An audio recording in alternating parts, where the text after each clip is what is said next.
तू हमरा साथे साथे अपना जिंदगी भी बर्बाद कर रहल बाड़ू।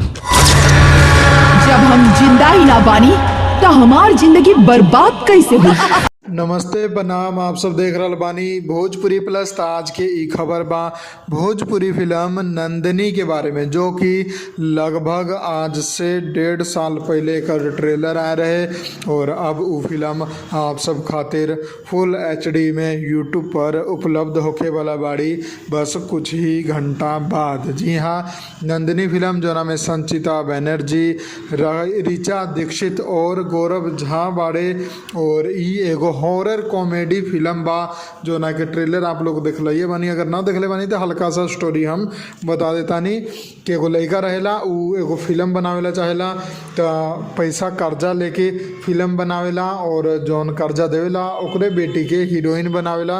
ये सब अच्छा से चलबे करेला, तबे ओकरा जिंदगी में आ जाला एगो भूत जो कि ओकरा पूरा परिवार के तहस नहस कर देला, तंग करके रख देवेला।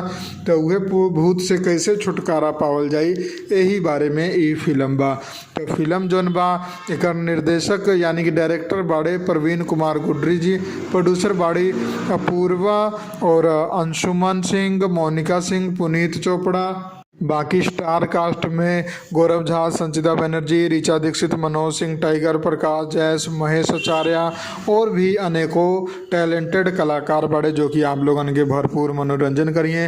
तो फिल्म आप सब देख सकतानी फुल HD में 1 मार्च शुक्रवार सुबह 9 बजे से यूट्यूब चैनल एंटरटेन रंगीला पर। जी हाँ, फुल HD में फिल्म आप सब खातिर रिलीज होके जा रहल बा, तो जरूर देखम 1 मार्च शुक्रवार सुबह 9 बजे। अगर अच्छा लागल खबर तो वीडियो को लाइक करी, ज़्यादा से ज़्यादा शेयर करके चैनल के सब्सक्राइब कर देम।